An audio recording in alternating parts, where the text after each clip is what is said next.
Estamos cumpliendo 150 años de la más importante fecha histórica de nuestro país. Nos referimos a la campaña nacional contra los filibusteros norteamericanos. Sobre este tema, 7 Días ha preparado una serie de reportajes que recrean los más importantes detalles de la fecha y que se van a transmitir de aquí al próximo mes de abril. Bueno, Manuel, tal vez usted podría, para empezar, hacernos un recuento de lo que nos corresponde ver hoy. Sí, Marcelo, muy importante es que tenemos la idea los costarricenses de que la independencia nos vino por correo. Claro. Eso es falso. Pero además, esa independencia de 1821 tuvimos que defenderla a un precio elevadísimo. Imagínense ustedes lo que sería formar un ejército con el 10% de la población. Eso equivaldría hoy a 400.000 personas. Eso fue lo que hizo Juanito Mora hace 150 años. Y de esta manera, con el sacrificio de cada una de las familias costarricenses, se logró mantener íntegro el territorio y, sobre todo, se logró mantener independiente al país como nación soberana.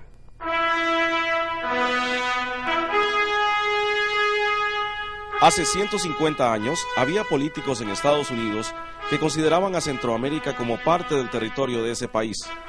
Los esclavistas del sur estimaban a nuestra región como apta para expandir la esclavitud. Walker era el emisario de un proyecto importante para el sur, que era dominar Centroamérica y anexarlo al sur y mantener el poder. Un grupo de mercenarios o filibusteros había invadido Nicaragua al mando de William Walker, aprovechando el caos político que vivía ese país en 1855 y la guerra interna entre dos partidos tradicionales, el conservador y el liberal, que ya llevaba 2 años. Fueron los liberales de León los que trajeron o convinieron en traer a William Walker y sus filibusteros, y eso fue en 1855. Esto no gustó nada al presidente de Costa Rica, Juan Rafael Mora, quien desde un principio supo que nuestro país estaba en peligro, dadas las intenciones de Walker. Don Juan Rafael Mora Porras fue un gobernante visionario, muy visionario, porque no solo llegó a apreciar todo el peligro que tenía esa presencia de los filibusteros en territorio nicaragüense con respecto a los nicaragüenses, sino desde luego con respecto a Costa Rica como país limítrofe y también a Centroamérica como un conjunto. Mora envía a Guanacaste a su hombre de confianza, el general Juan Manuel de Cañas. Buenos días tenga usted, señor presidente. Buenos días. ¿Pero qué es eso de usted y señor presidente, hombre? Tengo que guardar las formas. Ah, hombre, pero si sos mi cuñado, además hemos sido amigos desde hace mucho. A mí, tuteame o decime como te dé la gana, pero eso de señor presidente mejor por otra cosa, hombre. Bueno, ya entendí, Juanito. Y aquí estoy para servirte como siempre. Pues qué bueno, vení. José María, tenemos un problema. Walker, ese forajido ya se apoderó de Nicaragua y puso en la presidencia a ese presidente de mentirillas, Patricio Rivas. Pero eso solamente mientras termine de apoderarse del resto del país. Ya hizo un decreto donde dice que hay que darle de 210 manzanas de terreno a todos los norteamericanos que vengan como inmigrantes y 290 a los que vengan con toda su familia. Se va a apoderar pronto de todo Nicaragua y después seguimos nosotros. Y ya anda diciendo que Guanacaste le pertenece. Ese es el asunto. Y Walker, estoy seguro que va a querer utilizar ese asunto de Guanacaste para tener pretexto para invadirnos. Y ahí es donde entras vos, mi querido amigo. Yo sé que estás muy a gusto allá en Punta Arenas, pero yo creo que la patria ahora te necesita en Moracia. Necesitamos fortificar Liberia, crear ahí un verdadero ejército, un tapón que le tape el camino a Walker y a los filibusteros. Y así. ¿Y eso que soy tu cuñado? Bueno, querido amigo, decirle a mi hermanita que me disculpe, pero que ahora el pueblo te necesita a vos en Guanacaste. No había tiempo que perder. El presidente Juan Rafael Mora inició una batalla diplomática por medio de su embajador en Washington, Luis Molina Bedoya. Don Luis Molina supo interpretar muy bien los planes de los sureños en el Senado y el mismo presidente Franklin Pierce, que era sureño, debido a que la comunidad diplomática de Inglaterra, Francia y España sabían que algún plan se estaba tramando para invadir Centroamérica, Cuba y las islas del Caribe. Mientras tanto, pide al Congreso apoyo económico para organizar un ejército y se reúne con sus militares.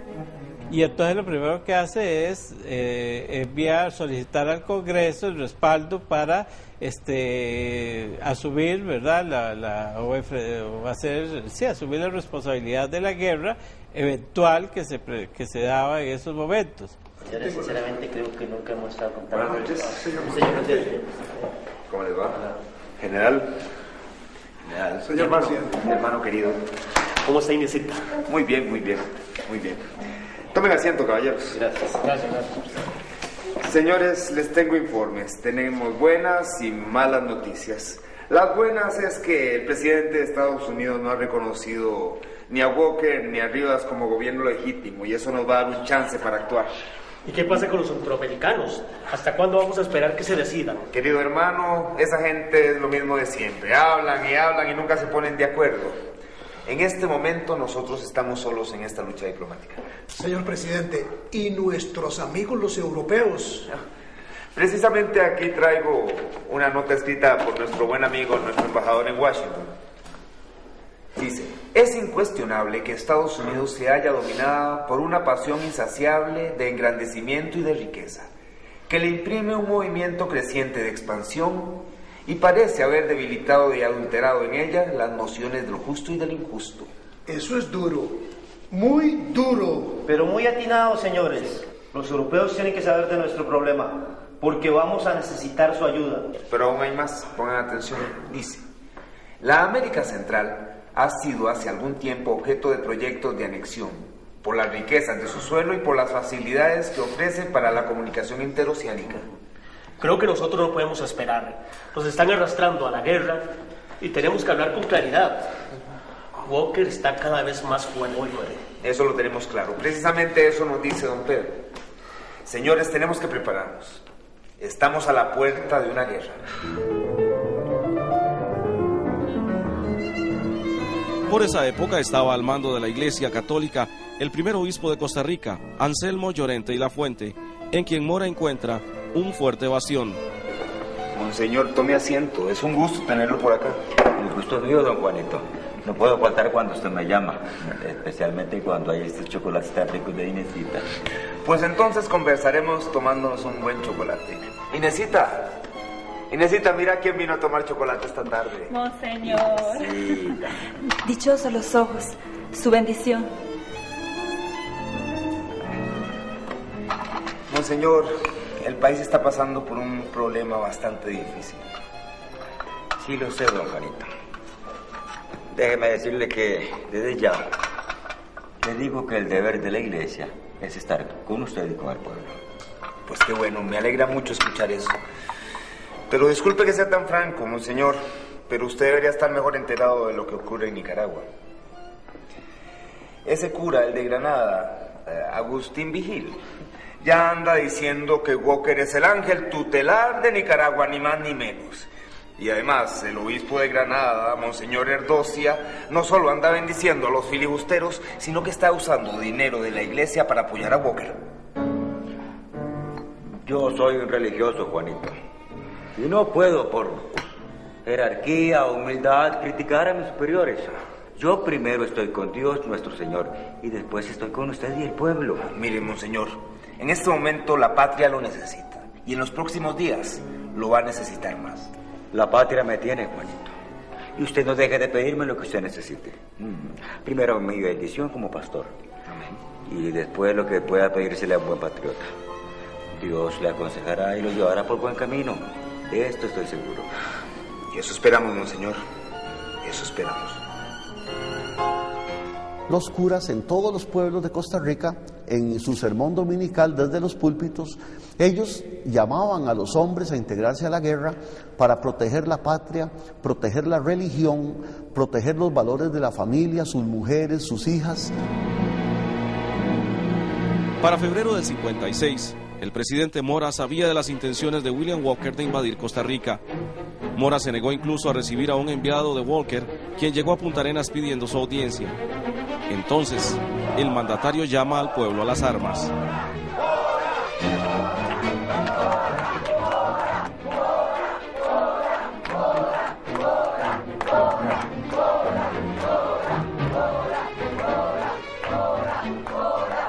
Patriotas, a las armas. Ha llegado el momento que os anuncié. Marchemos a Nicaragua a destruir esa falange impía que la ha reducido a la más oprobiosa esclavitud. Marchemos a combatir por la libertad de nuestros hermanos. Su causa es nuestra causa. Los que hoy los vilipendian, roban y asesinan, nos desafían audazmente e intentan arrojar sobre nosotros las mismas ensangrentadas cadenas.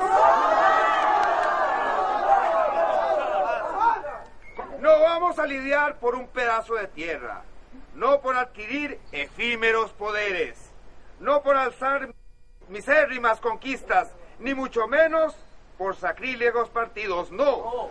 Vamos a luchar por redimir a nuestros hermanos de la más inocua tiranía. Vamos a ayudarles en su obra.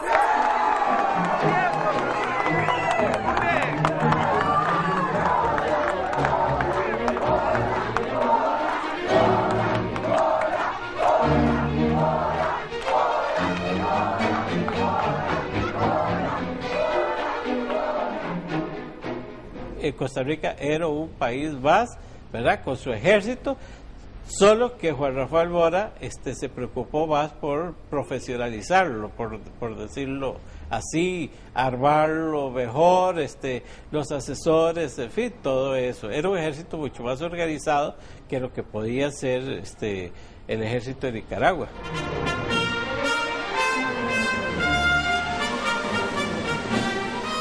Miles de costarricenses se ofrecieron para ir a la guerra. Había llegado un momento crucial para nuestro país.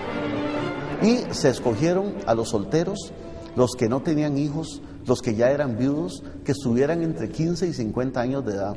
De manera que con esos parámetros se logró reunir un ejército de 4.000 hombres que tuvieran experiencia militar, que estuvieran en buenas condiciones físicas y que pudieran soportar un trajín tan tremendo como era marchar hasta Nicaragua. 2.500 hombres inician la primera expedición rumbo a Guanacaste el 4 de marzo de 1856. Hace 150 años, fecha del inicio de la campaña nacional, que terminaría en 1857.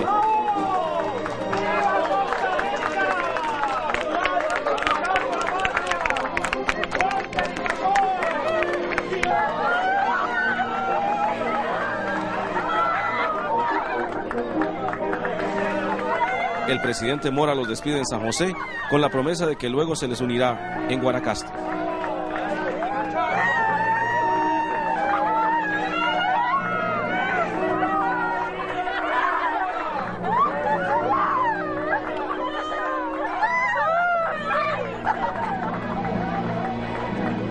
Como decíamos al principio, Manuel, se trató de una gran proeza y realmente la pregunta es, ¿cómo hizo un país tan pequeño, tan pobre en recursos, para hacerle frente a una guerra de estas? Teníamos 100.000 habitantes solamente en todo el país.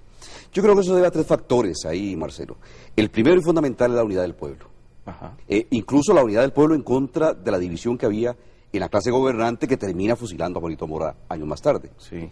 En segundo lugar había un líder, indudablemente, muy decidido, que sabía lo que tenía que hacer y lo que iba a hacer.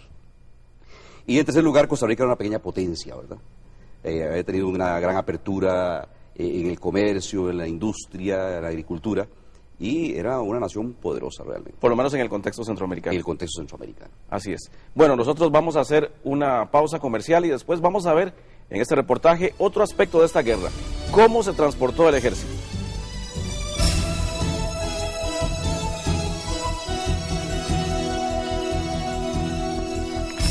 El 4 de marzo de 1856, miles de patriotas iniciaron una dura marcha en pos de la victoria.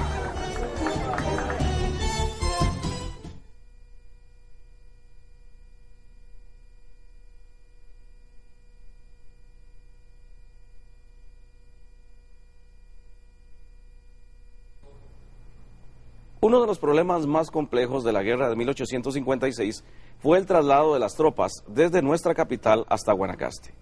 ¿Qué ruta llevaron nuestros soldados? Manuel Delgado nos ha preparado un trabajo sobre este tema. Es un aspecto muy interesante, Manuel, definitivamente. Es uno de los grandes problemas de cualquier ejército, ¿verdad? Claro. Hay que transportar los soldados, las armas, etcétera, y mantenerlos, además. En aquella época se transportaron unos 2.500 soldados.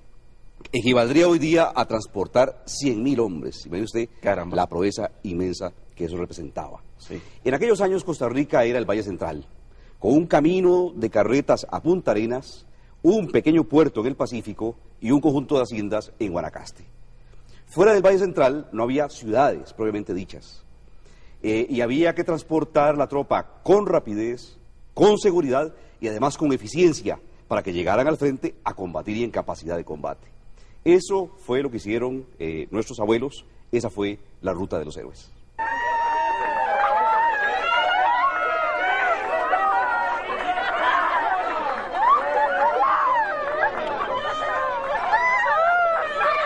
El 4 de marzo de 1856, la vanguardia del ejército costarricense salió de donde hoy es el Mercado Central. Allí se ubicaba en ese entonces el cuartel principal de San José. Iban al mando del hermano del presidente, el general José Joaquín Mora, que tenía en ese entonces 38 años de edad, 4 años menos que don Juanito. Más de 2.500 hombres habrían de hacer una travesía de más de 300 kilómetros, que los llevaría desde el Valle Central hasta la ciudad de Rivas, Nicaragua. La mayoría iba a pie, los oficiales a caballo, los pertrechos en carretas. Para los costarricenses del siglo XXI la travesía no es mayor problema. Para aquellos hombres, aquello era una de las más grandes proezas de la historia, que hoy equivaldría a mover 125.000 personas a través de la montaña. El ejército costarricense era muy bien organizado para empezar.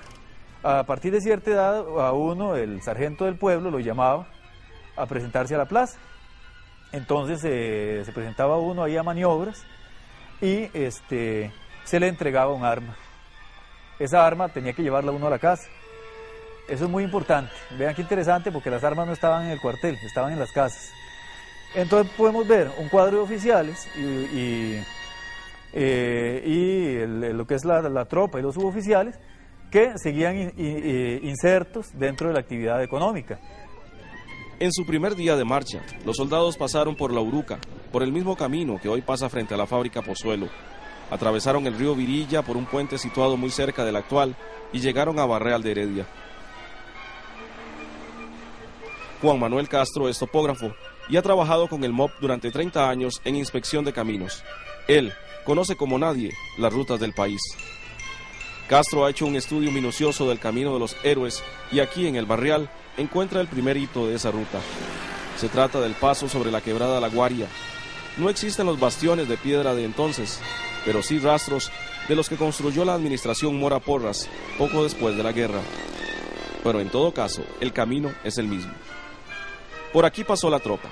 En esa época, sobre bastiones de piedra, se ponían tablones para el paso de los peatones. Las carretas y las bestias pasaban un poco aguas arriba sobre la corriente. ¿Cuántas veces ha pasado usted por aquí? Es el cruce de la carretera a San Antonio y la autopista General Cañas, cerca del Hotel Herradura y el centro comercial Cariari. A mediados del siglo XIX, aquí se encontraba una finca muy famosa en aquella época, llamada La Pitaya. Había en estos sitios un cedral. Todavía se ven aquí algunos de esos gigantes. ¿Habrán visto ellos el paso de los héroes? La ruta sigue hacia San Rafael de Alajuela. De este cerrito tomaban los pobladores piedra para los caminos. Aún hoy sigue en pie, como una cantera al aire libre. Más adelante nos encontramos con el río Ciruelas, donde también quedan vestigios de bastiones de piedras de mediados del siglo XIX, además de rastros de otro puente metálico que se construyó más tarde. Estas eran tierras de Juanito Mora, que tenía una finca que se extendía entre los ríos Segundo y Virilla. El camino toma por Ciruelas y llega al paso de Goyo Pereira, sobre la quebrada Sardinas, un sitio que todavía guarda el encanto de los viejos caminos. Más vestigios. Piedra sesquicentenaria. Esta alcantarilla, hoy oscurecida por la contaminación, fue construida en el gobierno de Juanito Mora. Se hizo para permitir el paso de la tropa. Solo poco después, el viajero puede encontrarse con un parquecito que recuerda lo que sucedió aquí hace 150 años. Antes de él, ni una placa, ni una palabra acerca de la marcha de los héroes. Los soldados tomaron lo que hoy se llama calle Los Llanos, que conduce a un sitio llamado Los Horcones. Luego tomaron la calle Limón y entroncaron con la carretera a La Garita. Muy cerca de allí, la antigua aduana, o lo que queda de ella, un muro de piedra rodeado de mangos. La aduana de La Garita es el punto de entrada a este país. Desde el tiempo de la colonia, el puente de La Garita y la aduana era el lugar donde los visitantes tenían que presentar sus pasaportes y donde se pagaba el impuesto de entrada de este país. En esa época lo que había simplemente era una casona vieja de madera con estos muros de cal y canto, de piedra, y lógicamente un lugar de estancia para los animales. Los soldados llegaron a este sitio en el primer día de camino, extenuados por el largo viaje de 30 kilómetros. Sobre este llano que hoy nos mira despreocupado, pasaron los valientes su primera noche. ¿Sabrían ellos la página histórica que estaban escribiendo? ¿Se darían cuenta de la importancia de sus actos? Los soldados costarricenses vestían de una manera muy irregular. Los rasos iban generalmente de blanco, descalzos o con caites, una especie de sandalias de cuero. Llevaban un pequeño bolso de cuero, con algo de comida, y un sombrero de paja con un listón rojo. Aún no está claro por qué el color rojo era el símbolo de la patria. Posiblemente coincidía con el color del movimiento liberal, con el que se identificaban los próceres de la época. Los oficiales medios vestían camisa roja y los más altos agregaban una chaqueta azul. Gran parte del peso que llevaban los soldados era su fusil. Usaban dos tipos de armas. Esta arma, una arma de mucha importancia histórica, es un fusil de procedencia británica, es un Brown Bess del tercer modelo de la India, así se denomina. Fue producido hasta el año 1813, es un fusil de chispa, o sea, es disparado mediante la acción de un pedernal, como posteriormente veremos. Fue el arma que más utilizó el ejército costarricense durante la guerra de 1856. Era norma que cada 20 disparos se cambiara el pedernal, que es el que dispara la carga. Una vez rellena la cazoleta, se cierra el rastrillo y para disparar se lleva a la posición máxima de disparo y se deja ir. Esta otra arma, también muy valiosa, esta es un arma filibustera, es un rifle Mississippi. Esta arma tenía un sistema diferente de ignición, es decir, era disparado por percusión. El martillo chocaba aquí contra un fulminante, una cápsula, y llegó aquí en una compra que el gobierno de Juan Rafael Mora hizo en 1854, a través del agente consular que había en Londres, que era don Eduardo Wallerstein. Don Eduardo envió 500 armas de esas. Al día siguiente la ruta continuó. Los soldados bajaron hasta el río Grande, donde hoy se halla la hidroeléctrica de La Garita. El camino, en vez de doblar a la izquierda como lo hace ahora, doblaba entonces a la derecha. Era este camino de piedra que cruzaba la montaña cuesta arriba hasta salir a Mercedes de Atenas. Esta es la salida, que aún se conserva cubierta de zacate, posiblemente como hace 150 años. Tampoco hay ninguna placa que lo recuerde. Por el contrario, el MOP piensa asfaltar este tramo y abrir una ruta alterna a Atenas, destruyendo lo que aún queda de este sitio histórico. El segundo día de marcha apenas comenzaba. Faltaba todavía un largo trecho hasta San Mateo, sitio de la segunda parada la noche del 5 de marzo. Cerca de Esparza, un pequeño pueblo lleva el extraño nombre de El Barón. Nadie en el pueblo sabe por qué se llama así. Una vez más, ninguna placa recuerda al personaje. Pero la memoria popular tiene sus secretos. Los pobladores dicen que era un noble europeo que hizo mucho bien a la comunidad y lo recuerdan como un benefactor de los caminos, quien, entre otras cosas, construyó el puente del río Damas, este que vemos aquí. La estructura que hoy se usa no es la original, pero el sitio es el mismo y formó parte de la ruta de los héroes. Este misterioso varón es uno de los héroes olvidados del 56. Su nombre era Barón Alejandro von Bülow, un ingeniero militar alemán a quien Juanito Mora le confió la tarea de arreglar los caminos y los puentes con vistas a la guerra. Y von Billock es uno de los ingenieros militares que planifican la estrategia de campaña para desplazar al ejército desde San José hasta Rivas. De manera que en la batalla de Rivas él es uno de los principales asesores y de los principales estrategas militares de Costa Rica. Llegados a Barranca, la tropa se divide en dos. Una parte seguirá por tierra, por el viejo camino de las mulas, que iba mucho más arriba de donde hoy se encuentra la carretera interamericana. Zagala Vieja es un pueblito cercano a Miramar. En sus alrededores, la vieja ruta todavía conserva todo el sabor de la época colonial. Por aquí pasaron los héroes, y quizás este viejo higuerón haya sido testigo de su paso. El camino se conserva en muchos tramos, atraviesa fincas privadas, se interrumpe, vuelve a salir tercamente, como negándose a morir, aplastado por el tiempo y el olvido. Buena parte del comercio y las comunicaciones con las llanuras guanacastecas se hacía en esa época no por tierra, sino por el Golfo de Nicoya y el río Tempisque. Un equipo de 7 días hizo el recorrido por el Golfo en un bote de motor. En las condiciones modernas, el viaje dura unas 5 horas. En aquellos años, la travesía aguas arriba con veleros o pangas de remo era mucho más lenta. Hoy es una ruta turística que sorprende al visitante por la riqueza de la flora y la fauna que lo envuelve. Pero más que su belleza natural, es su belleza histórica la que conmueve. Por estas aguas calentadas por el sol de marzo, subieron los soldados. ¡Viva la patria! ¡Viva! ¡Viva! ¡Viva! ¡Viva Costa Rica! ¡Viva Costa Rica! ¡Vamos, compañeros! ¡Vamos! ¡Viva la libertad! ¡Viva la libertad! La ruta comenzaba en Punta Arenas, penetraba en el Golfo, tomaba luego el Tempisque, que con horas de marea alta los transportaba muy lejos tierra adentro, hasta el atracadero de Bolsón. También podían subir por Bebedero, en el cantón de Cañas, esta ruta que hacemos hoy, hasta el atracadero del mismo nombre.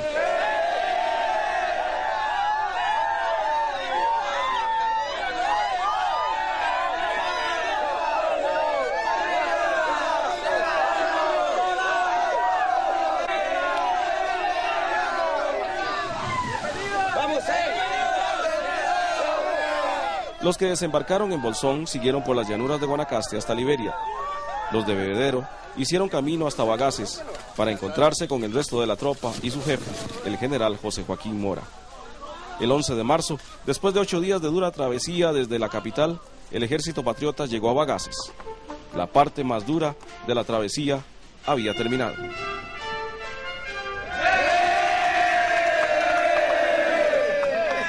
¡Compatriotas! Hemos tenido una larga jornada. Por ahora descansad. El presidente Mora pronto vendrá a ponerse personalmente al frente de las tropas. ¡Viva la patria! ¡Viva los tribusteros!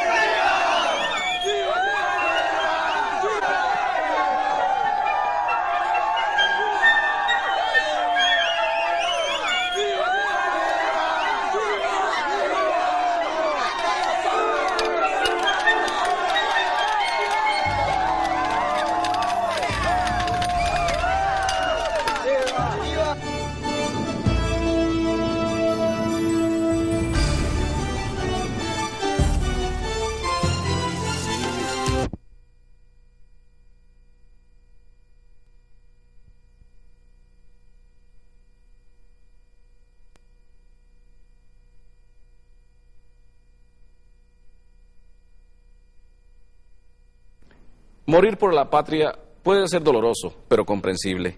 Lo que a veces nos resulta difícil de entender es la actitud de esas personas que van a pelear y a morir por la libertad de un país que no es el suyo, donde no nacieron. Y eso pasó hace 150 años aquí en Costa Rica. Usted, Manuel, nos trae algunas de esas historias, ¿no es así? Así es, Marcelo. Dichosamente y curiosamente murieron aquí personas, pelearon aquí personas que venían de sus países. El más importante de ellos fue el general Cañas, que era salvadoreño. Pero hubo otros, incluso en puestos muy importantes del ejército y en puestos muy importantes del gobierno. Mencionarlos a todos va a ser muy difícil. Hoy vamos a hablar de 2 de ellos. Vamos a hablar de 2 alemanes, 2 héroes de primera línea que compartieron con nuestros abuelos el mismo destino de la guerra. Uno de ellos, el de la muerte. No tenía ninguno de los 2 ninguna obligación de contribuir, y menos de exponer sus vidas. Lo hicieron con toda libertad y con la convicción de que contribuían a una causa justa. Ellos son dos de los muchos héroes olvidados de esta guerra. En 1850, Juanito Mora era vicepresidente de la recién fundada República. Ese año, la cúpula gobernante removió al presidente Castro Madriz y el joven Mora se hizo cargo del gobierno. ¿Cómo era San José en esa época? Estudios realizados recientemente muestran que nuestra capital seguía siendo una pequeña aldea, pero ya anunciaba rasgos de gran ciudad. Creció el comercio, se fundaron escuelas privadas, se desarrolló la industria artesanal, creció el turismo y con él los hoteles.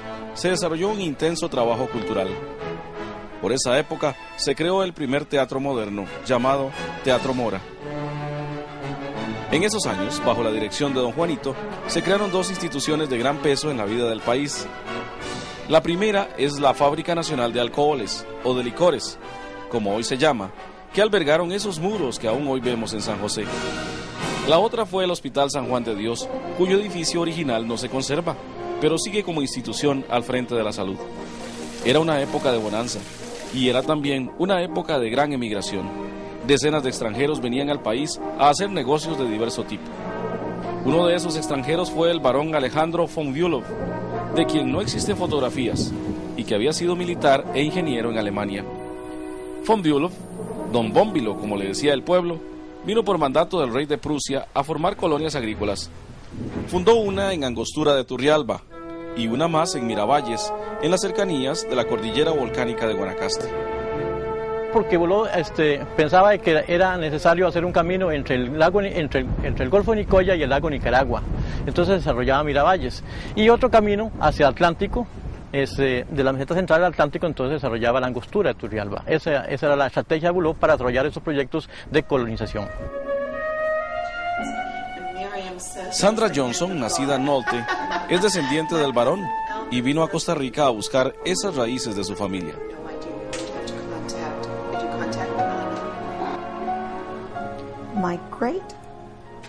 Mi tataratío fue Alexander von Bülow.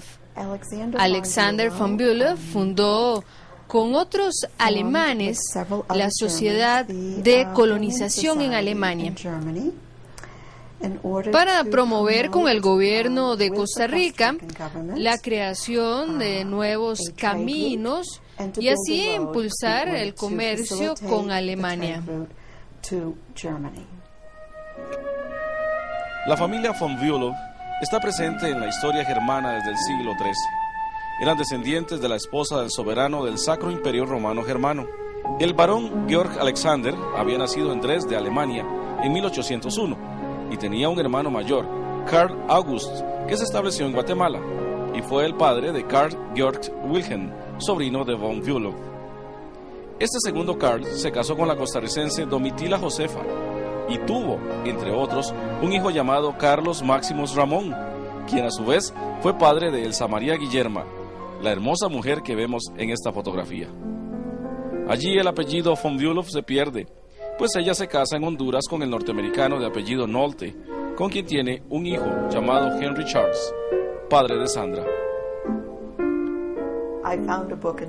Yo encontré un libro en alemán que un vecino me tradujo el verano pasado. Y allí dice que von Bülow era pequeño y gordo, con un sentido del humor sarcástico y una personalidad muy vital. Él era un soñador y tenía grandes sueños, algunos de ellos irrealizables. Tenía una finca con una gran bandera alemana en un lugar llamado ¿Turrialba? Sí, Turrialba. Y esa finca se llamaba Angostura. Se encontraba al lado del río. ¿Cómo se llama el río? Sí, ¿cómo? Reventazón. Sí, era un lugar muy hermoso. Los sueños agrícolas de von Bülow fracasaron, en especial por el terrible clima tropical. Muchos de sus compañeros alemanes murieron o se regresaron a su país, pero él decidió quedarse en Costa Rica. Entonces Juanito Mora lo llama y le da un puesto de inspector de caminos. línea recta y estar un poco despejado. ¡Nine! ¡Como los hombres! ¡Así! ¡Con fuerza, que esto es delicado! ¡Vamos, con fuerza!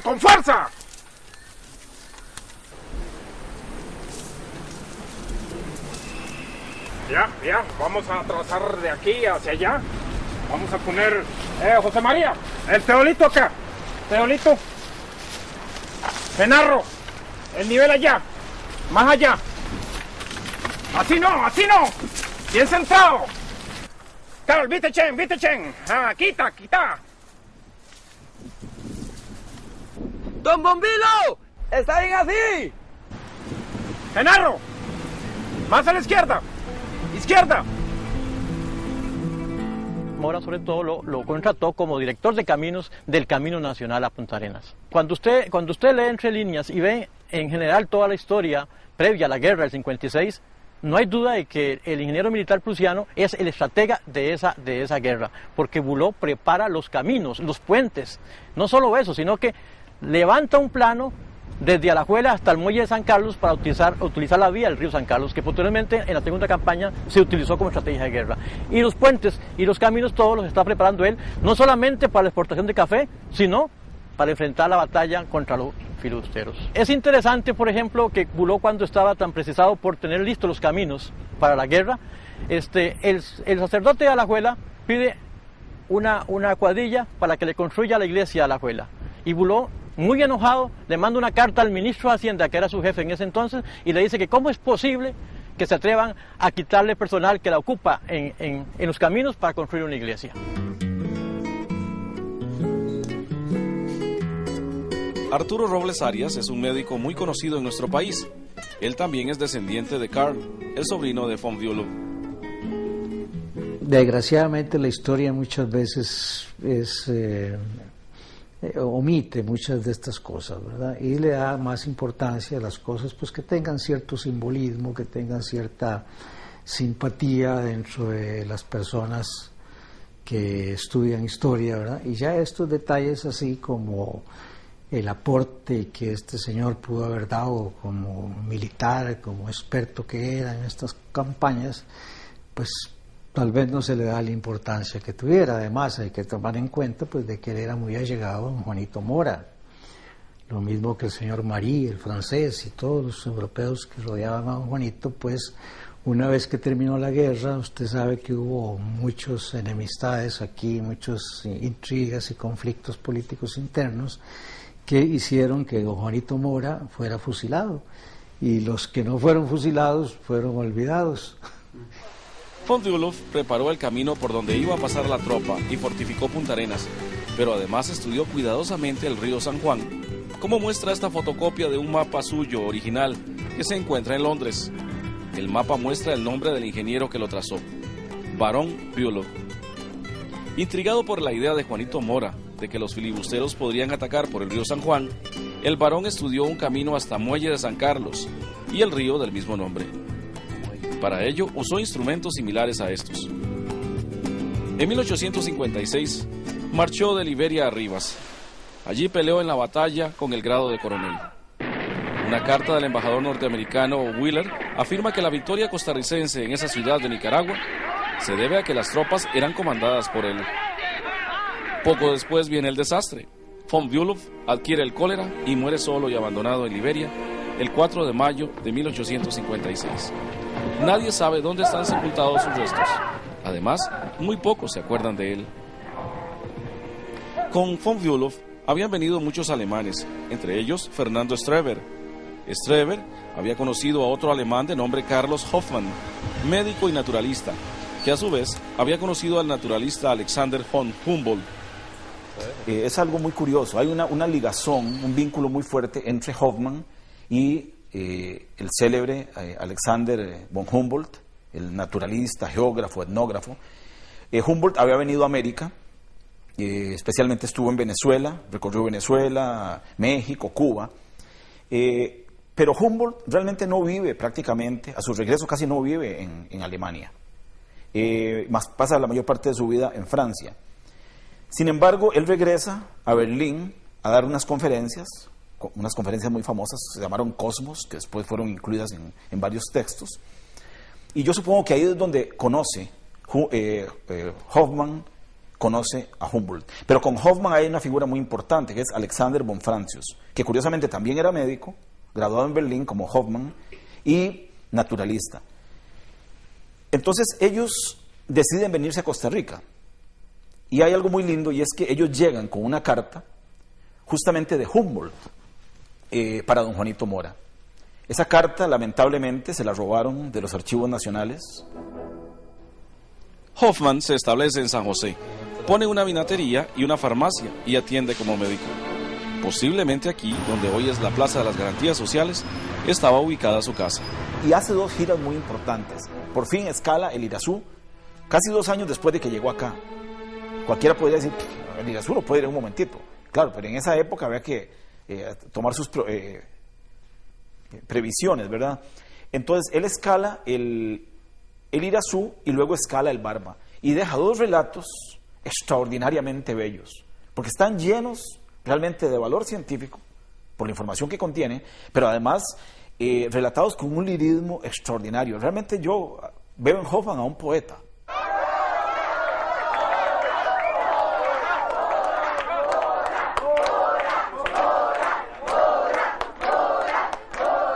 ¡Compatriotas, a las armas! ¡Ha llegado el momento que os anuncié! El 1 de marzo de 1856, Juanito Mora lanza su proclama llamando a la guerra. Ese mismo día, esa misma tarde, 35 alemanes le envían una carta a don Juanito ofreciéndose para defender a Costa Rica. A mí me gustaría leer la carta porque es muy cortita.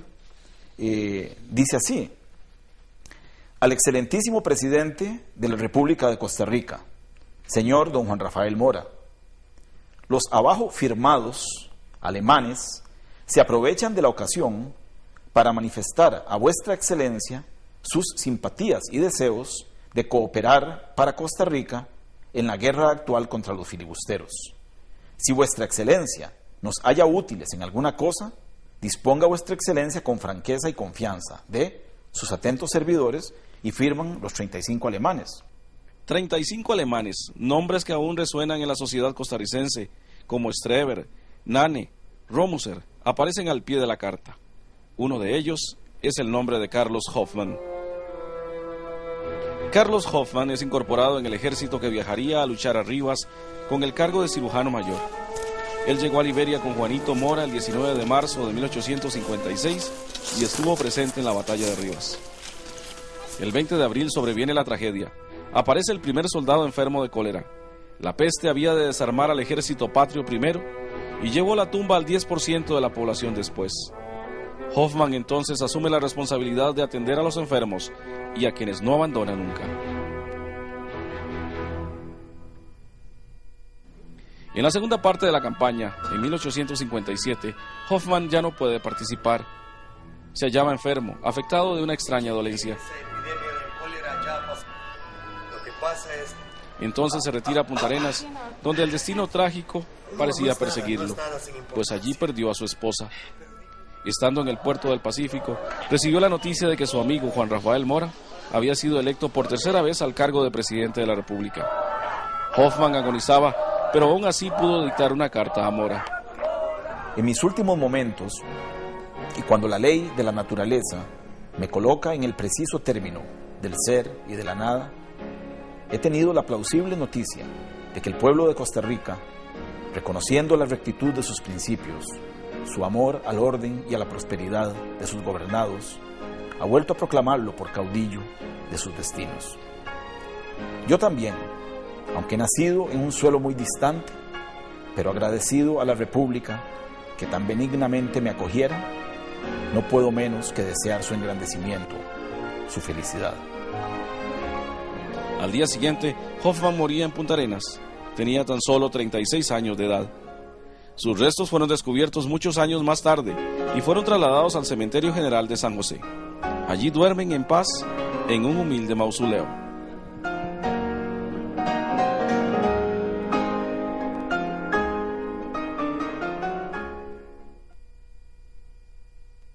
De verdad, Manuel, que viendo este reportaje, pensamos que este es un país ingrato porque olvida a sus héroes, a sus verdaderos héroes. Así es, Marcelo. La semana pasada hablamos de este pueblito que queda cerca de Esparza, que se llama El Barón, y cuyos pobladores no saben por qué, se llama así en honor a Van Bülow. Claro. Y sería muy importante que por lo menos la escuelita llevara el nombre completo de él. Pero hay más. Incluso algunas personas propusimos hace un tiempo que la nueva carretera San Carlos llevara el nombre de Van Bülow, porque Van Bülow hizo el primer trazo científicamente hecho de la carretera a este cantón de la zona norte. Sí, y lo mismo pasa con Hoffman, es decir, no hay ningún hospital, ninguna clínica que lleve el nombre de él. Es también lo mismo, ¿verdad? Es la actitud de olvidamos a los héroes, olvidamos a esos hombres que dieron tanto por Costa Rica, y sería bueno pues que algún hospital, alguna clínica pudiera llevar el nombre de Carlos Hoffman. Un poco difícil, porque la mayoría de estos centros llevan nombres religiosos. Pero bueno, Hoffman es un héroe de primera línea de nuestra patria. Así es, vamos a seguir de hoy en 8 con más documentales sobre Así es. Los 150 años. Preparamos más cosas, especialmente sobre la persona tan querida de Juanito Mora. El gran héroe nacional. El gran héroe nacional. Gracias, Manuel.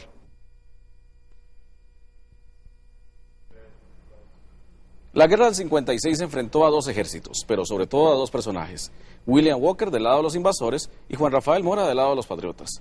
Manuel, usted nos trae esta semana un reportaje acerca de estos dos personajes, los principales de la guerra del 56. Así es, Marcelo, mucha gente dice que se parecen mucho, eran intrépidos, valientes, con una gran capacidad de mando, e incluso ambos murieron fusilados, era casualidad, claro. Pero en realidad representaban dos personalidades completamente opuestas. Walker era el mercenario, el buscador de tesoros, el aventurero, que sueña con el poder y con la riqueza, y que representa la ideología de los estados del sur de los Estados Unidos, que están perdiendo la batalla contra aquellos que luchan contra el esclavismo, y poco después van a perder la guerra frente a las tropas de Abraham Lincoln, y la esclavitud desaparece en Estados Unidos. Mora es lo contrario, era un hombre laborioso, un comerciante, un cafetalero, un cañero, un hombre que poco a poco va sobresaliendo por su talento y por su trabajo, pero además representa la ideología contraria, inspirada en el bolivarismo y asentada en los valores del trabajo y la paz. William Walker es una de las personalidades más misteriosas de nuestra historia, porque generalmente se le pinta como un bandido, pero no se analiza más profundamente su personalidad. Pero, ¿quién era de verdad este individuo? Walker nació en el estado sureño de Tennessee en 1824, en el seno de una familia de origen escocés rígidamente religiosa. A los 19 años se graduó como médico y más tarde como abogado. Pero como era un convencido del ideario esclavista del sur, muy pronto se dio cuenta de que podría hacer muy poco con esas profesiones. Y entonces William Walker descubre su verdadera vocación, que era el ser aventurero. Con esa idea abandona la medicina, abandona el derecho y se va para California, que era un pueblo de aventureros en aquella época de 9,000 habitantes, un pueblo de buscadores de oro. Organiza una expedición y se dirige a Sonora, en México. Invaden el territorio de Sonora y la declara República Libre de Sonora, anexa al sur de Estados Unidos. Inaugura una bandera que él diseñó, parecida a la bandera tejana, y a partir de ahí Walker se proclama presidente de la República Libre Esclavista de Sonora, pero los mexicanos lo echan a balazos de Sonora, y entonces Walker tiene que devolverse para California vencido. Walker entra entonces en contacto con los senadores Pierce y Buchanan, que más tarde habrían de convertirse en presidentes de Estados Unidos, los dos que antecedieron a Abraham Lincoln, cuya abolición de la esclavitud iba a propiciar la guerra civil en Estados Unidos. Estos dos senadores habían ideado el plan para crear la Federación Caribe. Su plan consistía en anexar Cuba y otras islas del Caribe y a toda Centroamérica a la Confederación Esclavista del Sur de Estados Unidos. Pero por un tratado anterior, Estados Unidos no podía llevar a cabo el plan con ayuda oficial. Es entonces cuando Walker se involucra en su aventura en Nicaragua, entrando como mercenario hasta convertirse en presidente de ese país. Y entonces Walker logra estructurar el plan de la Federación Caribe en varias etapas. La primera era tomar Nicaragua, adueñarse de Nicaragua. El segundo plan era, ya como presidente de Nicaragua, convencer a los demás gobiernos de Centroamérica de que Nicaragua podía ser el líder de la Federación Centroamericana y ofrecerle a las élites de poder comercio con los Estados Unidos. Es decir, colocar el excedente cafetalero en el sur norteamericano, exportar productos de Centroamérica a los Estados Unidos y poder de esa manera Nicaragua, con él a la cabeza, con Walker, liderar el proceso de la nueva Federación Centroamericana, llevando a Centroamérica a una época de progreso que Walker así se los ofrecía a los diferentes gobiernos de la región. Era terco, no permitía que lo contradijeran y era capaz de castigar a sus subalternos por cosas muy simples o perdonarles faltas muy graves, según su estado de ánimo. William Walker era un hombre físicamente pequeño, medía alrededor de 1,70 m de estatura, muy delgado, pesaba 120 libras de peso, tenía la cara lampiña, totalmente ausente, bigote y barba, aún en partes pequeñas no tenía nada, era lacio, de color rubio el cabello y ojos muy grandes, color gris celeste. Fácilmente podría identificarse los rasgos físicos de Walker con los de una mujer. Tenía rasgos casi femeninos. Tanto es así que cuando él llega a Nicaragua, los nicaragüenses que le adversaban comenzaron a llamarlo Doña María. Doña María como una mofa, ¿verdad? Por su aspecto casi femenino. Presidente Rivas, se dice entre su gente que están molestos con los fusilamientos. La gente siempre habla, don William, pero Nicaragua está con nosotros. No lo diga demasiado duro. Están con nosotros por temor y porque ustedes llevan muchos años en guerra, pero hay que estar alertas. Nicaragua está segura, don William. Nicaragua está segura. Tiene usted razón. Ahora lo que me preocupa es ese gobiernito del tal Mora y su gente. Pero eso les va a durar poco, porque espérese que entren las tropas de Nicaragua a Guanacaste. Es un buen punto. Costa Rica no quiere ceder nuestro territorio, y eso es suficiente excusa diplomática para atacar. Envíe un ultimátum a Mora. Dígale que le devuelva el territorio de Guanacaste sin condiciones. Él se va a negar, por supuesto. Entonces, déjeme el resto a mí.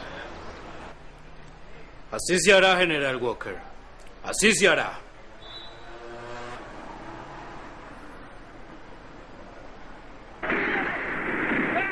Años más tarde, cuando Juanito Mora había sido derrotado y se hallaba en el exilio, se entrevistó con Buchanan, para entonces presidente de Estados Unidos. Buchanan le propuso a Mora convertirlo en presidente de una Centroamérica unida y anexada a Estados Unidos. Mora rechazó el ofrecimiento.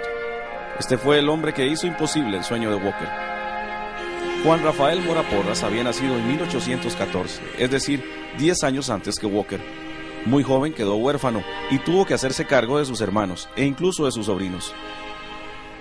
Para mí, una persona muy perseverante, una persona muy tenaz, porque vemos que en su carrera desde joven es una persona que mete cabeza y trata de sacar la empresa adelante.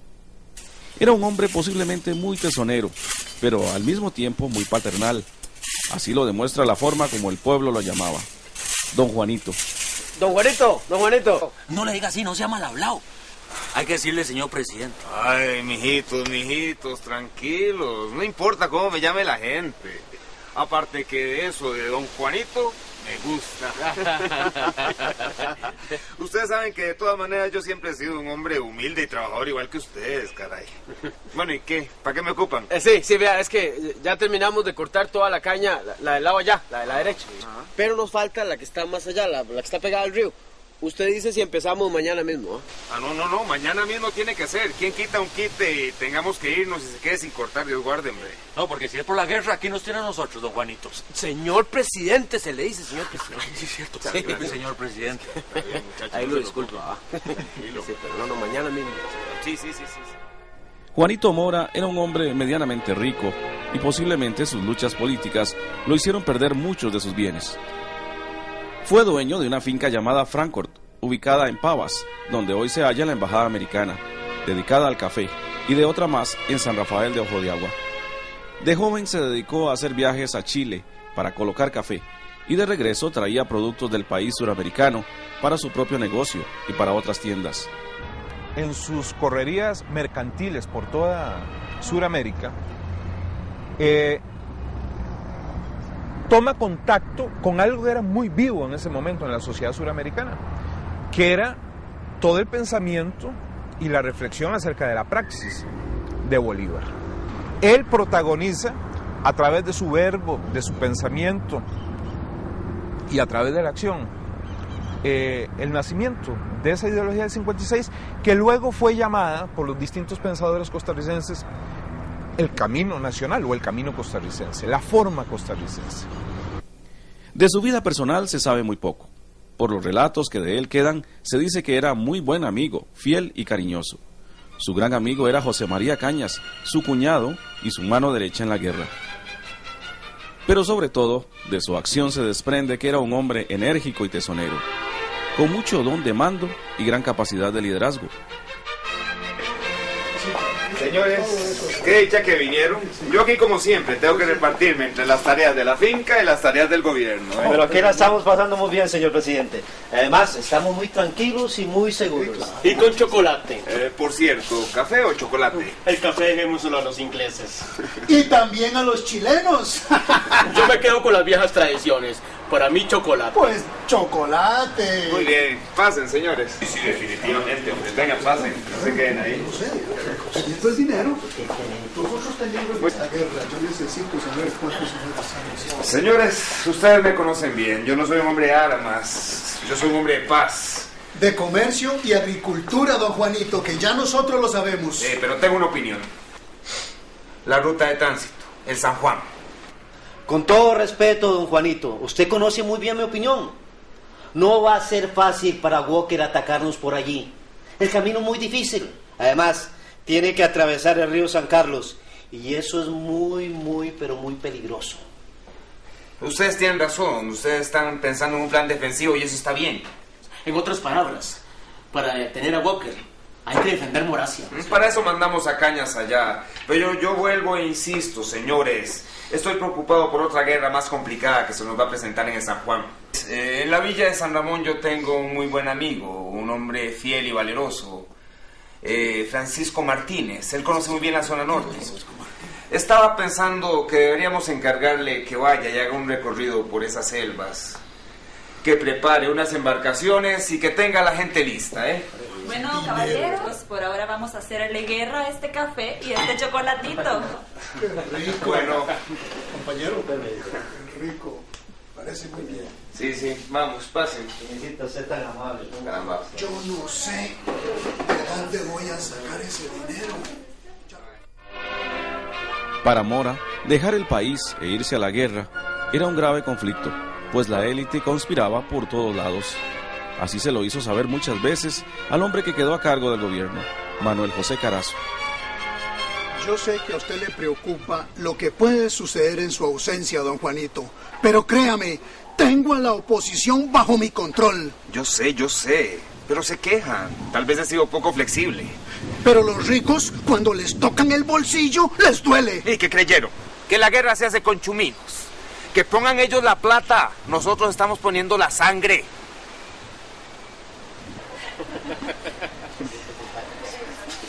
Manuel José, ahora que no voy a estar, vos te vas a encargar del gobierno y quería encargarte otra cosa más.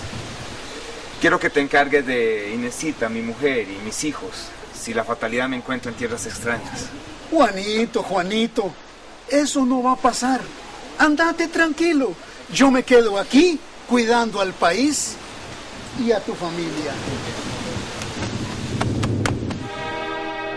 Mora creó la Fábrica Nacional de Licores, la industria más importante de aquel momento, y la dio en concesión a un amigo suyo, Vicente Aguilar, uno de los hombres más ricos del país. La fábrica financiaba al gobierno y financió en gran parte la guerra contra los filibusteros, pero lo enemistó con Aguilar y con otros personeros de la élite. Esos conflictos llevarían a su derrocamiento en 1859. Un año más tarde sería fusilado por esa misma élite que se encargó de oscurecer su nombre y lanzarlo al olvido. Pero el pueblo no lo olvidó. Aún en medio de muchas zonas oscuras y otras escasamente estudiadas, él sigue siendo el gran héroe de la guerra del 56 y el más importante prócer de la patria.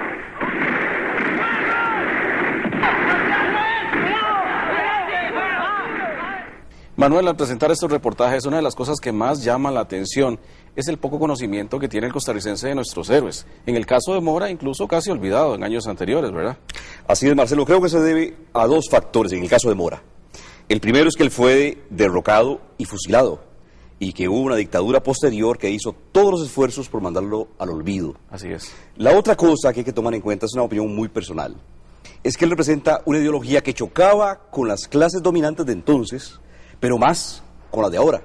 Es esto que hemos hablado en el reportaje y que hemos hablado al principio del bolivarismo, que en mucha medida choca con los Estados Unidos, con los intereses de Estados Unidos. Vea usted que, por ejemplo, lo decía en el reportaje, Walker le ofrece a los gobiernos centroamericanos un acuerdo comercial que tienta mucho a las clases dominantes de Centroamérica, excepto a Mora.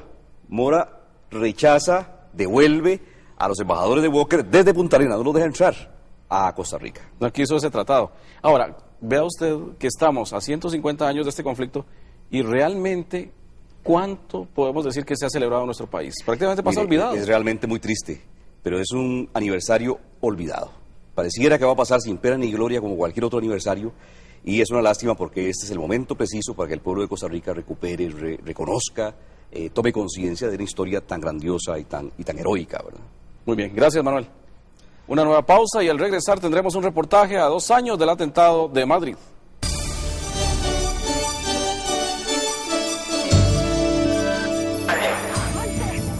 El 11...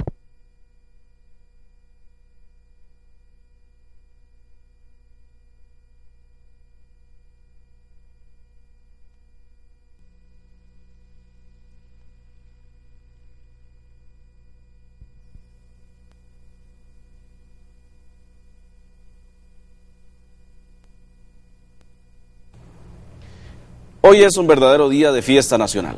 Hace 150 años exactamente, los costarricenses derrotamos a los invasores filibusteros por primera vez. Y lo hicimos en la Hacienda Santa Rosa, en Guanacaste. Manuel. Marcelo, fue una batalla muy importante y fue una victoria muy importante. Siempre nos hemos acostumbrado a pensar que la batalla de Santa Rosa fue una escaramuza sin mayor importancia. Incluso los textos escolares muchas veces enfatizan no en las virtudes del ejército nuestro, sino en sus errores. Pero eso no corresponde a la realidad. Aunque esa batalla duró solo unos minutos, marcó en mucho el transcurso futuro de la guerra y tuvo que ver en mucho con la victoria final de los ejércitos centroamericanos sobre el invasor. Después de concentrarse en Bagaces, el ejército costarricense avanzó hasta Liberia. Iban al mando del hermano del presidente, el general José Joaquín Mora. En Liberia los esperaba el general más destacado de la guerra, José María Cañas, columna vertebral del ejército y cuñado y amigo íntimo del presidente. La larga marcha de más de 200 kilómetros había dejado a los soldados exhaustos, pero en el ambiente bullía la alegría y el entusiasmo.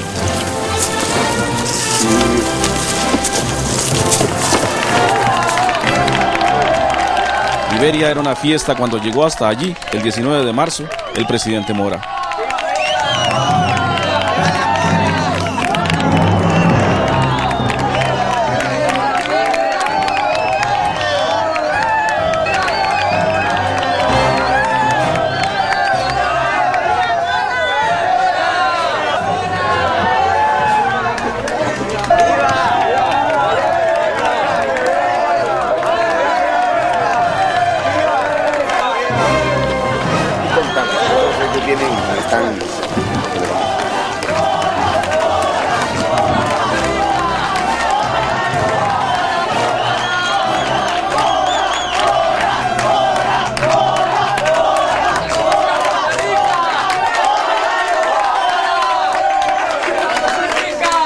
Compatriotas, yo les prometí que cuando se iniciara esta guerra yo iría al frente de las tropas y aquí me tienen.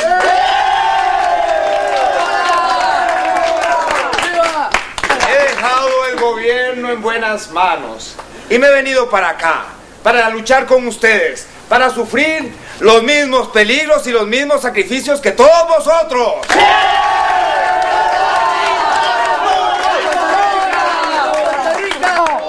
Hoy la patria os mira y espera de vosotros el comportamiento de buenos hijos. Los que conspiran respeten a todos los que luchan.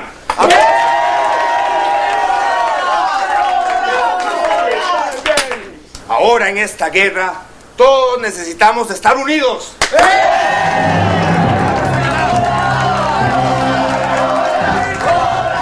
Era Semana Santa de 1856, pero Mora y los suyos sabían que atacar al enemigo cuanto antes era la clave del éxito. Para los filibusteros la idea era seguir marchando de Santa Rosa, llegar a Liberia y tomar Liberia. Una vez tomado Liberia, ellos pretendían anexarlo inmediatamente a Nicaragua, declarar Liberia y todo Guanacaste territorio nicaragüense. Y a partir de ahí, las tropas de Walker iban otra vez a invadir Costa Rica con la confianza de que ya estaba tomada y seguir hacia el Valle Central. El ejército filibustero había invadido al país 2 días antes, asesinando y robando a los pocos pobladores, pero no conocían el movimiento de las tropas costarricenses. De hecho, se hallaban confiados en que no encontrarían combate importante en poco tiempo. Mora sí sabía que los filibusteros se hallaban cerca y preparó de inmediato la respuesta. Bueno, señores, ya basta de tanta celebración. Es mejor que me enteren de los informes. Ya están aquí. Como le decía, hace 4 días llegaron a Salinas de Bolaños. Y las noticias son terribles. Mataron a todos los costarricenses que ahí estaban. Gente de nuestra guarnición y civiles. Son unos asesinos. Eso es lo que son. Vienen solo con el ánimo de atemorizar a la población, eso es todo. También mataron a nuestros emisarios que enviamos a Granada. Sí, ya lo sé. Pero no tenemos que atemorizarnos, tenemos que defendernos. Esos criminales solo entienden con balas. Entonces bala hay que darles. Tenemos que salir de inmediato para el norte. No podemos permitir que avancen más. Entre antes estemos mejor. Bien, pero ¿dónde es que están acá? En el Zapoa, pero quizás hayan avanzado al Pelón o a Santa Rosa. Conozco eso como la sala de mi casa. No se olviden que esa hacienda perteneció a mis suegros. ¿Cómo decían encontrármelos ahí mismo?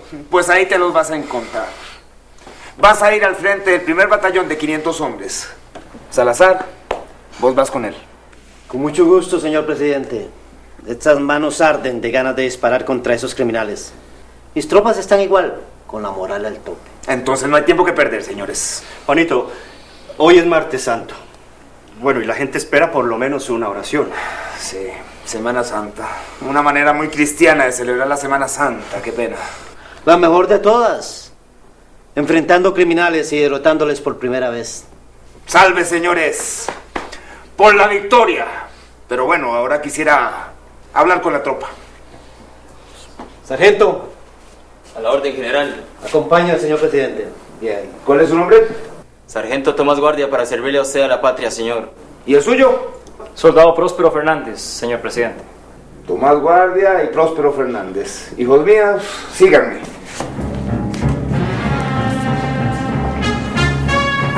Hacia el norte partió Cañas con un contingente de 500 hombres.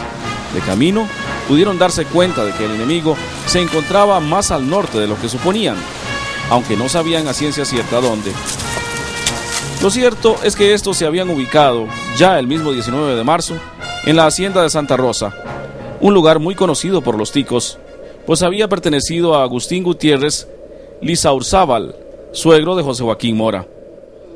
El médico Jaime Gutiérrez Góngora es uno de los descendientes de aquel ilustre cartaginés.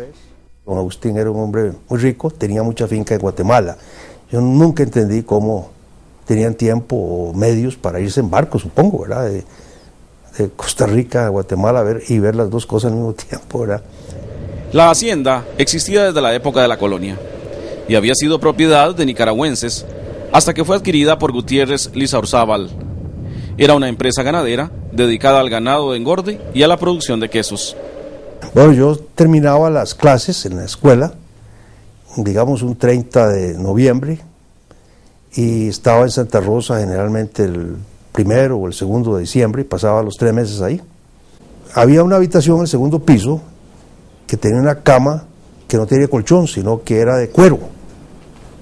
Y bueno, ahí mamá me mandaba alguna vaina para que le pusiera encima, ¿verdad? Para que no tuviera que dormir en cuero.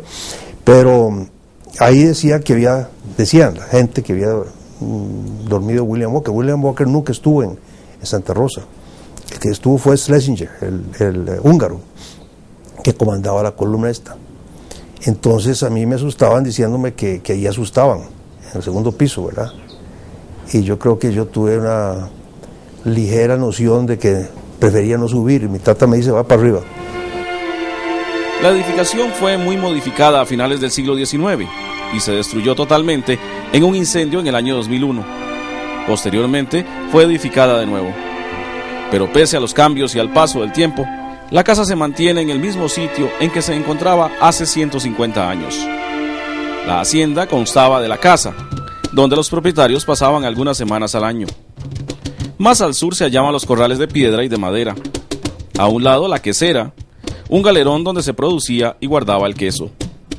Detrás, por el norte, se hallaba la loma llamada también Santa Rosa, y al frente el viejo camino a El Pelón. Cuando los filibusteros llegan, lo que hay son peones. Son algunos peones y el gamonal, el capataz de la hacienda, que es el que tiene el control de la casona en el momento en que ellos llegan, y ellos los toman prisioneros. Parece que asesinaron a algunos de los sirvientes, porque los costarricenses encuentran varios cadáveres dentro de la casona.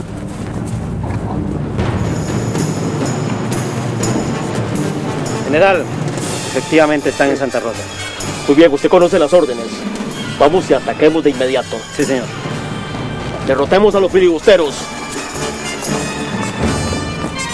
José Joaquín Mora conocía al dedillo la topografía del lugar y armó el plan de ataque con mucha precisión. Según este, una columna al mando del capitán José María Gutiérrez atacaría desde la loma, por el norte.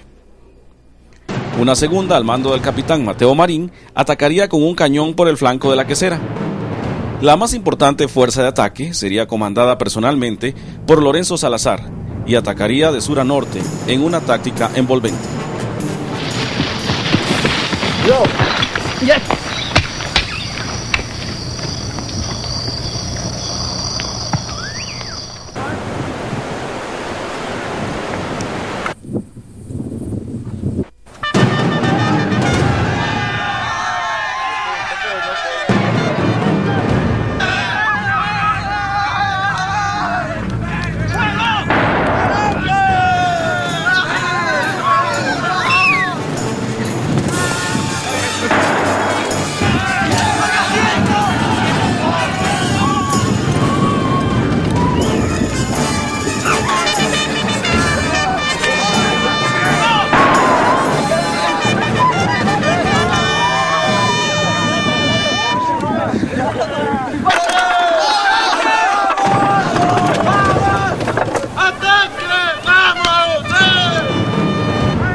La batalla solo duró 15 minutos y se dispararon muy pocos tiros. Los mayores enfrentamientos fueron cuerpo a cuerpo. Los oficiales habían previsto incendiar el edificio donde se habían guarecido algunos filibusteros, pero en el último minuto el capitán Manuel Quirós se lanzó al asalto. El edificio fue tomado y se hicieron prisioneros a los que se hallaban en su interior. En esa batalla murieron 20 costarricenses y 26 filibusteros. Otros 20 fueron tomados prisioneros. Los demás huyeron en desbandada. La victoria en Santa Rosa fue fundamental para el transcurso de la guerra. Primero, porque frustró los planes de Walker de apoderarse de Guanacaste. Segundo, porque alimentó la confianza en las tropas costarricenses. Tercero, porque desmoralizó a los filibusteros, que nunca antes habían perdido una batalla de manera tan contundente. 150 años después, esa batalla sigue siendo uno de los motivos de orgullo de los costarricenses y una de las páginas más brillantes de nuestra historia. Bueno, Manuel, estamos...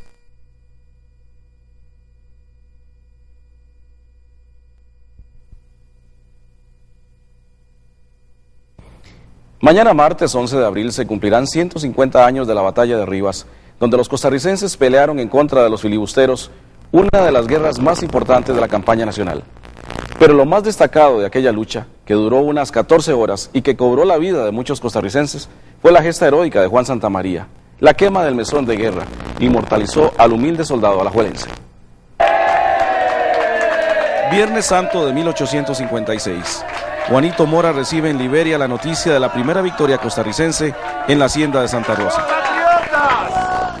Les traemos noticias. Nuestras fuerzas han ganado la primera batalla. Al día siguiente, Liberia era un hervidero. La confianza se veía en los rostros de todos los combatientes. La población estaba exaltada. Ese gobierno de mentirillas que mancilla Nicaragua ahora nos manda a decir que no podemos cruzar la frontera. Y vienen a decirnos esto ahora, después de que ya ellos pasaron la frontera para acá. Es un descaro que no vamos a permitir.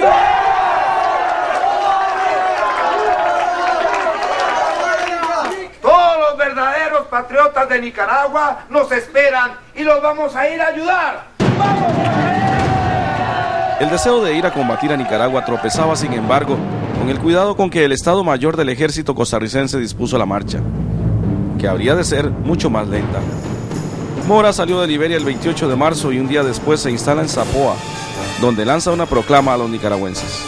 Entre otras cosas, la proclama decía: desde el seno de nuestras pacíficas montañas he oído vuestros congojosos lamentos. Habéis llamado a vuestros hermanos, y vuestros hermanos todos rodean vuestras fronteras y avanzan para liberaros de esa falange traidora. Sí, valerosos nicaragüenses, uníos, alzados y combatid con aquel ardiente coraje que habéis mostrado en tantas nefastas luchas.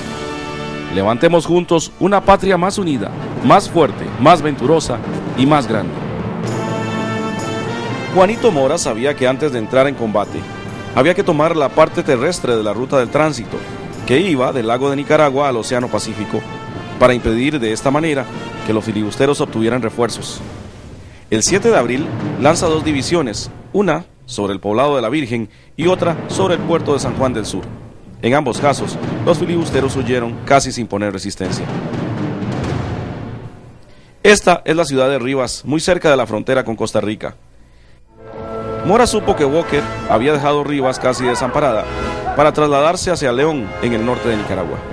Entonces, dispuso la entrada inmediata a la ciudad nicaragüense, de la que tomó posesión el 8 de abril. Los costarricenses se dispusieron a defender la ciudad, por lo que tomaron las casas principales e instalaron allí sus fuerzas. Juanito Mora se instaló a 2 cuadras de la plaza principal, en lo que pasó a llamarse Cuartel General. El 11, en la mañana, los filibusteros contraatacaron con golpe sorpresivo. No era de extrañar. Ellos conocían la ciudad mucho mejor que los costarricenses. Los forajidos se instalaron en la iglesia, tomaron la plaza donde se hallaba un gran cañón y se apoderaron de la cuadra donde se encontraba el mesón de guerra, la fortaleza más grande de la ciudad. Bueno, cuando ya los pelotones costarricenses están en Rivas, se ven en la necesidad de tomar el mesón de guerra. Recordemos que el mesón de guerra es como decir la pulpería de Juanito, que es un hostal en el cual el propietario era un señor de apellido Guerra y donde estaban resguardados parte del alto mando de Walker.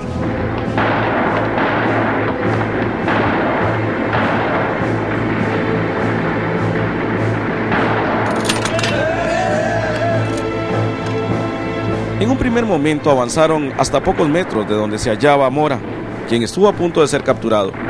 Pero los costarricenses respondieron arrinconando y rodeando a los filibusteros en la plaza y sus alrededores. El resultado de la batalla de Rivas, en un primer momento más bien es algo que sirve para la crítica a Mora, porque la batalla de Rivas estuvo llena de errores militares de parte de los costarricenses. Por ejemplo, los costarricenses sabían que había tropas filibusteras en las cercanías de Rivas, pero no hicieron realmente nada por prepararse para el asalto. La batalla duró todo el día, en un combate sangriento, en algunos casos, casa por casa y cuerpo a cuerpo. En la tarde de ese día, Juanito Mora dio a Cañas la orden: había que quemar el mesón. Como táctica militar era corriente quemar el mesón, lo que hoy llamaríamos quemar el cielo raso, porque era la única forma que pudiera caerse las tejas sobre los filibusteros y que ellos desalojaran el edificio para poder ser capturados o lo que fuera necesario hacer. ¡Disparen! ¡Disparen! ¡Fuego! Tenemos órdenes del presidente. Hay que quemar el mesón. Eso va a ser endiablado. No creo que nadie pueda cruzar la calle sin caer herido. Tenemos que intentarlo. ¡Manos a la obra, general! Necesitamos un voluntario que cruce la calle para quemar el mesón. Es una misión muy peligrosa y deben saberlo. Yo voy, general. Ustedes me cubren.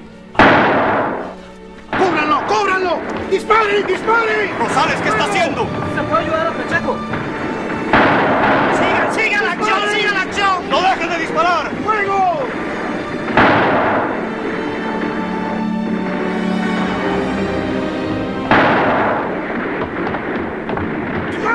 ¡Le dieron!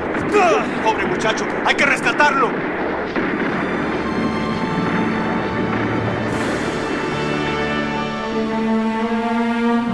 La historiadora Patricia Fumero es descendiente de aquel primer soldado que fue a quemar el mesón, Luis Pacheco Bertora. Luis Pacheco fue enviado en el pelotón que va a la vía del tránsito, que va a ir a pelear en el río San Juan. Allí su pelotón, al mando del sargento Blanco en ese momento, son llamados a ayudar a los costarricenses en Rivas, y entra su pelotón a Rivas después de que los otros también venían de Santa Rosa hacia Rivas. Pacheco Bertora quedó gravemente herido, pero sobrevivió y murió muchos años más tarde. El nicaragüense Joaquín Rosales sí murió en ese acto. Luis Pacheco Bertora en realidad era un militar de carrera, si se puede hablar en esos términos, porque él llegó a ser teniente, inclusive posteriormente, ya en la década de 1880, hasta ser teniente coronel. Ese primer intento no dio resultado. Había entonces que intentarlo otra vez. ¡Lo apagaron, general! ¡Esto no puede quedar así! ¡Necesitamos otro voluntario! Yo voy, señor. Santa María, ¿sabe a lo que se expone? No tengo miedo, general. Solo le pido que si algo me pasa, cuiden de mi mamá que está allá en Alajuela. ¡Una antorcha para Santa María!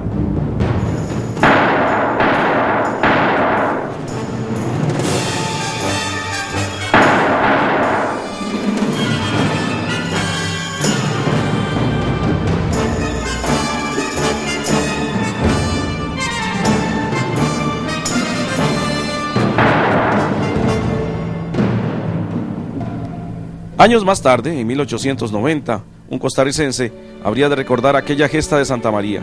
Su nombre, Jerónimo Segura, un agricultor de San Rafael de Heredia. Yo recuerdo bien a Santa María. Era un muchacho muy joven. Bueno, en esa época todos éramos jóvenes, pero él era el más joven de todos. Lo recuerdo como un muchacho alegre, bondadoso, amante de su tambor más que del combate. Por eso es que siempre andaba diciendo que él era el más valiente, y en realidad sí lo era. Era bajito, muy moreno, casi negro, con el pelo pasoso, así, ensortijado. Por eso le decíamos el erizo, porque parecía un cuerpo espín. Dicen que era hijo de un negro que traía ganado de Guanacaste. Pero bueno, aquel 11 de abril ya habían ido dos a quemar el mesón y no pudieron. Entonces fue Santa María, que tampoco pudo. O sea, es decir, sí pudo, pero los filibusteros apagaban el incendio. Entonces el general me obligó a mí a ir. Segura, vamos, es su turno. Yo voy. Pero, ¿por qué no manda a Santa María, ya que se cree tan valiente?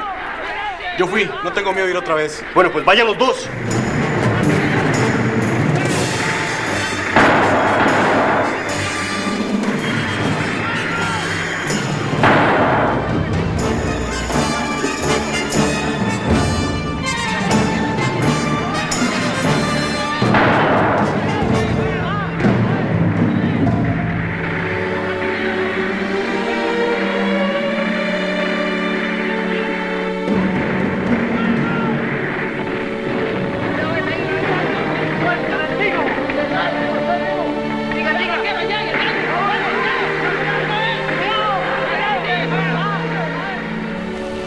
Salimos a toda carrera, yo primero, Santa María después.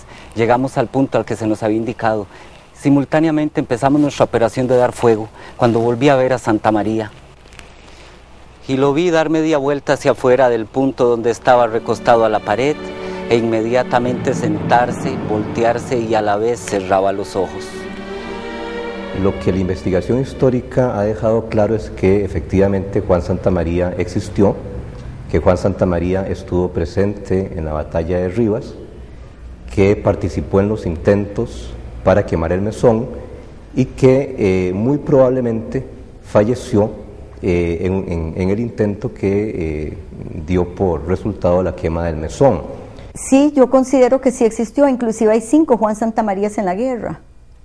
Y de ahí la confusión, porque igual sí, bueno, Luis Pacheco Bertora cayó, Juan Santamaría cayó. En ese momento todo el mundo los daba por muerto. Hay algunas partes que dice que Juan Santamaría murió de camino. Bueno, sabemos que Luis Pacheco Bertora vivió y después llegó a ser gobernador de la provincia de Cartago. La batalla de Rivas duró muchas horas más. No fue sino hasta el día siguiente que los costarricenses tomaron la plaza y, abandonada por los filibusteros, la iglesia, donde encontraron a varios heridos.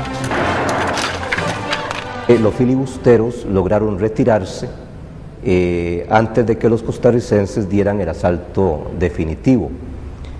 Hoy en día también resulta mucho más evidente que desde el punto de vista militar lo decisivo fue la toma de la vía del tránsito ya en la segunda fase de la campaña en diciembre de 1856, lo cual le permitió a las tropas costarricenses cortar los suministros que recibía Walker del exterior. Los soldados de Walker habían huido en desbandada, tratando simplemente de salvar el pellejo. Mora y su gente habían triunfado. El presidente dijo: hubiera perseguido al enemigo sin darle descanso, pero todos habíamos pasado 30 horas sin tomar alimento y 14 de mortandad y fatigas. Era mi primer deber atender a los heridos. Pero la ciudad mostraba entonces un cuadro aterrador, con cadáveres por todos lados, heridos y destrucción. Inmediatamente se dispuso el entierro de cadáveres y la atención de los heridos. Esta tarea estaba al mando de un alemán, el doctor Carlos Hoffmann, a quien Mora había nombrado cirujano mayor del ejército. Mora pidió refuerzos a la capital y desde San José se enviaron médicos, instrumentos quirúrgicos y medicinas.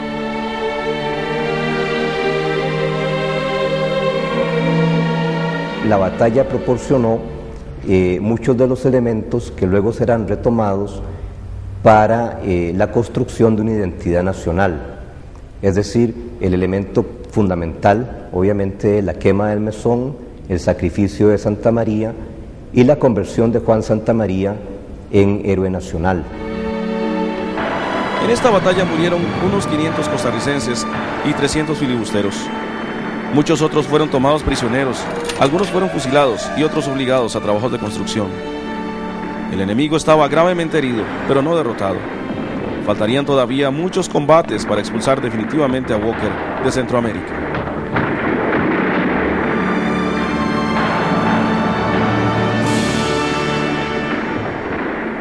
Con el reconocimiento de la gesta de Juan Santamaría se reconoce también la heroica entrega de miles de costarricenses humildes.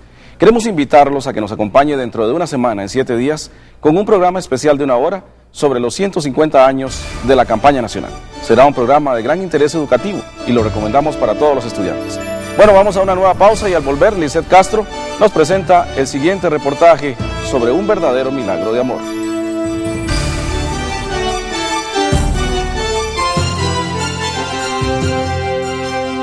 Al volver, un joven vive para contar un verdadero milagro.